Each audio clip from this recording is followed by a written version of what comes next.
Let's imagine you're an intelligent, sensitive 13-year-old when you're first introduced to Shakespeare's Romeo and Juliet by way of Franco Zeffirelli's 1968 film adaptation. You feel deeply for the young lovers' struggle to be together against the wishes of their feuding families. You find yourself absolutely enraged by the ending. Why couldn't they just run away? Suppose now you're 29 and leading one of the world's foremost rock bands. You're approached to make a song for a modern retelling of the play that broke your puerile heart. Why shouldn't you take this opportunity to enact revenge? Inspired by the stark minimalism of Johnny Cash's prison tapes, the scoring work of Italian composer Ennio Morricone, and the ever-descending melodies of either Chopin's Prelude in E minor No. 4 or Tom Jobim's Insensatez, exit music for a film is a radical retelling of the most archetypical story of doomed romance. The lover's fate may be unclear at the end, but love's power not only to redeem those who do love, but to viscerally offend the upholders of the status quo remains. The song starts out in a fairly ordinary way. Just an acoustic guitar and Tom's hushed vocal delivery, as if he is Romeo sneaking into Juliet's room trying to wake her up without doing the same for the rest of the Capulets. It's when the ghostly taped voices of Johnny Greenwood's Mellotron are heard in the pre-chorus, backing the vocalist's "breathe, keep breathing," that you can measure the young rebellious couple's ordeal. And one more verse and pre-chorus later, the rest of the band enters the stage. There aren't many musical moments that can generate goosebumps as intense as when Colin Greenwood's fuzzy synth bass kicks in, right after a simple but very effective fill from Philip Selway's drums, layered with Ed O'Brien's mandolin-style guitar playing. Or the apotheotic "Now we are one in everlasting peace" from Tom, now allowed to express the lover's passion and disdain with an open throat. Whether the fuck you to the Montagues and the Capulets was a long happy marriage away from them or a double suicide is not too clear. But anyway the chilly wind of that fateful morning blew, the mission was accomplished. Although exit music was relegated to the end credits of Baz Luhrmann's 1996 Romeo and Juliet, hence the title, the immense cathartic power of the song found its way in many movies and TV shows along the years succeeding its release, speaking to the romantic as a revolutionary power of the tune. Let's get back into the supposition game we were playing earlier. Let's say now that you're 30, still leading one of the world's most acclaimed rock bands. You got everything that you wanted and everything that you didn't. As documented in Meeting People is Easy, to say that the tour promoting their blockbuster artistic statement "OK Computer" was a grueling task would be an understatement. You play the then biggest solo concert of your band's career in Dublin whilst battling rain and wind. You play Glastonbury to an even bigger crowd and the gear is faulty. You threaten to quit mid-concert but Ed pep talks you into going back to the stage. You win some big award while you're jet-lagged in Japan and you couldn't care less. The live-streamed footage for the people back in the UK couldn't be more revelatory. You're not there, none of these things are happening. At least that's what Tom's friend and R.A.M. vocalist Michael Stipe said. If Radiohead is the band that best represents the alienation of the modern subject under late-stage neoliberal capitalism, How to Disappear Completely represents the point where the same alienation is transmuted into a full transcendental escapism. The dissonant strings of the intro, inspired by Penderecki's Threnody to the Victims of Hiroshima, paired with the folksy 3/4 guitar strumming, leaks the location of the tune. One foot stuck in the utterly meaningless miasma of the modern age, the other pointing towards a simpler, more desirable way of being in the world. As the orchestra grows more consonant and sentimental, and layers of shoegaze-esque guitars and Anders Martineau enters the scene, the listener becomes an accomplice to Tom's longing to throw away all that he and his bandmates worked so hard to achieve. But of course, it's all just a dream. In 2000's Kid A, an album known as the biggest left turn in the history of music, marked by guitarless forays into techno, drum and bass, ambient, and even jazz, its centerpiece is still what most people associate the Oxford band with, a melancholic guitar ballad, but here far evolved from the self-loathing of a song like Creep, and now a quiet manifesto against the hypermodern condition. Unsurprisingly, Tom once said that How to Disappear Completely is the most beautiful thing that Radiohead ever did.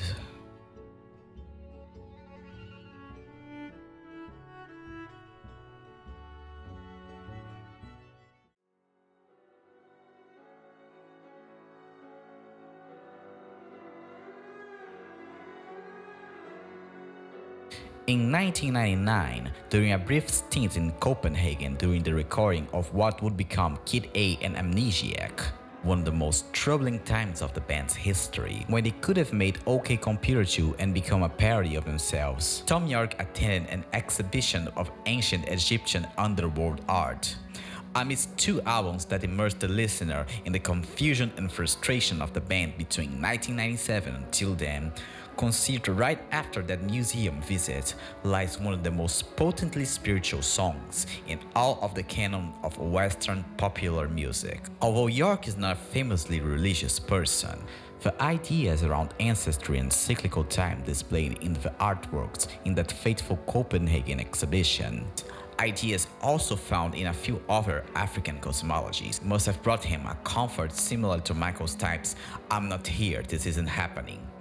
Tapping into Charles Mingus' revolutionary Negro spiritual freedom for musical inspiration, Pyramid Song is where the alienated subject of How to Disappear Completely finds its true transcendence, unshackled from the ever so oppressing material world and into a place where there is nothing to fear, nothing to doubt.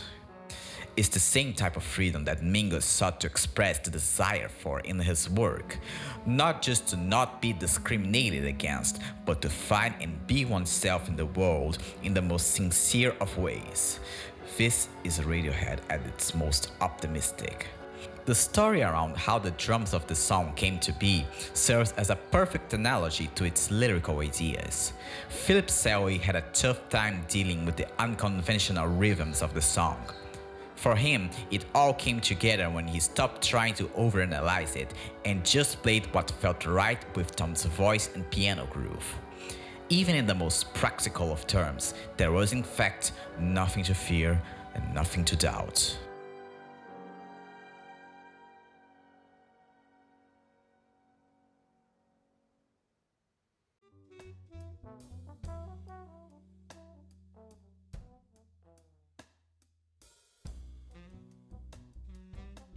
Isn't it funny that 15 years after releasing their breakout hit Creep, a song now considered by many to be an quote-unquote incel anthem, Radiohead would release one of the most deeply sensual songs ever recorded?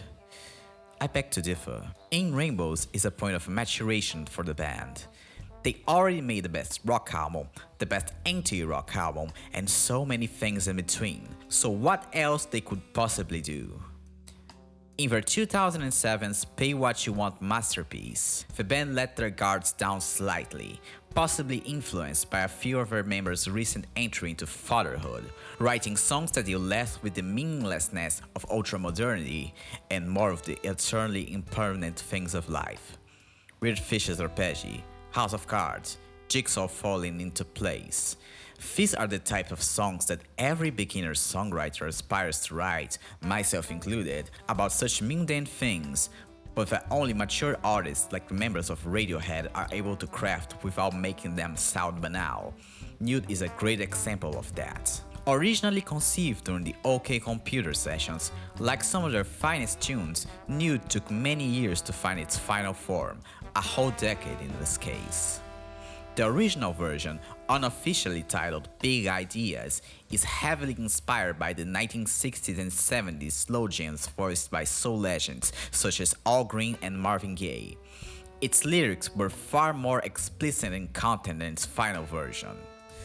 Although early iterations of the song were performed live a few times, it's been said that at one point, Tom wanted to give the tune away to Elvis Costello.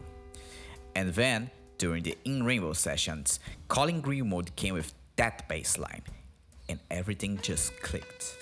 I don't need to tell you that this song is about sex. I don't need to tell you that it isn't about it either.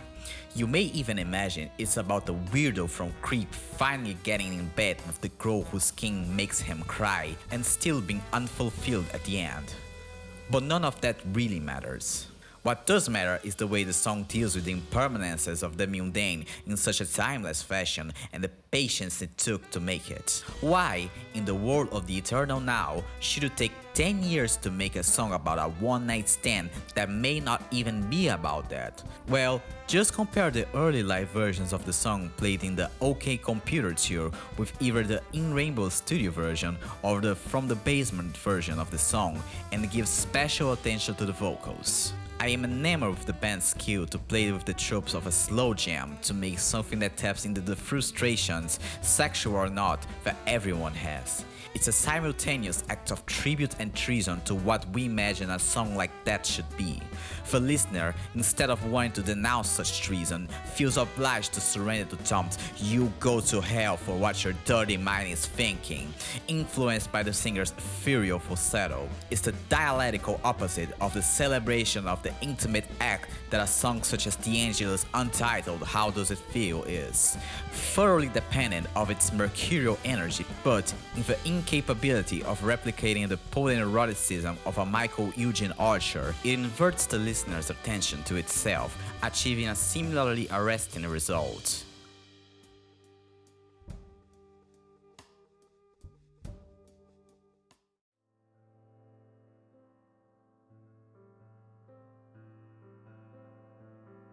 We've talked about a song that took 10 years to finish.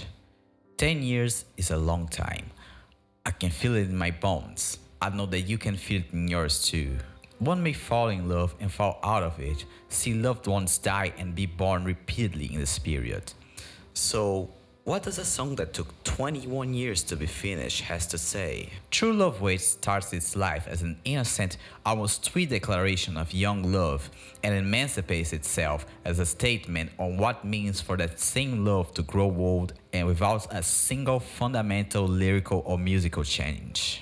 To explain it, we must go through at least a few iterations of the song before we reach its beyond heartbreaking Amon-shaped pool version. In the most structural sense, the original version of the song, debuted live in 1995 and featuring 2001's I Might Be Wrong live compilation, doesn't differ much, if at all, from its final iteration. However, due to its voice and guitar presentation, at this stage, True Love Waits still sounds much more like a song of young love on the rocks than the devastating postmodern of that same love that it would become 2 decades later. Here, there's still a whole lot of room for reconciliation, for True to start over anew. From these early professional years of the band, there's also a version recorded in the OK Computer sessions shortly thereafter, but I don't think it's anything to write home about, sounding like a poor man's version of a Pearl Jam ballad, although presenting a very solid bass line. The version that stems from the Kid Amnesiac era of the band shows them trying to fuse a murky, dystopic trip-hop beat in the style of Massive Attack's Mezzanine with the song's sentimentality to a very emotionally disorienting result. The beat would be kept for what would become Amnesiac's Poke Pole Revolving Doors. You may even say that some of the initial chords from the uncomforting krautrock of These Are My Twisted Words are borrowed from True Love Waits, but I digress. The year is 2016, you're 48. You release your band's 9th album after divorcing someone that you spent half your life with, that you had 2 kids with. In it, you return to a song you wrote in the early years of that marriage. No guitars or abstract beats this time, just fragmented piano tracks in your voice. True Love Waits becomes your 100th album track in your band's catalog. The person you wrote the song about dies of a cancer a week before Christmas of the same year when you decided that this song was done. I wish I could explain this song better, or maybe I don't. I'd rather not pry into Tom's personal life. Maybe I do want to hear some more strange, esoteric versions of True Love Ways made in between 1995 and 2016. But would that be voyeurism? All I know is that, whether by design or by circumstance, this song is a testament to love's resilience even as the flesh fades into nothingness. The most tragic, the purest of ballads. May Rachel Owen rest in peace.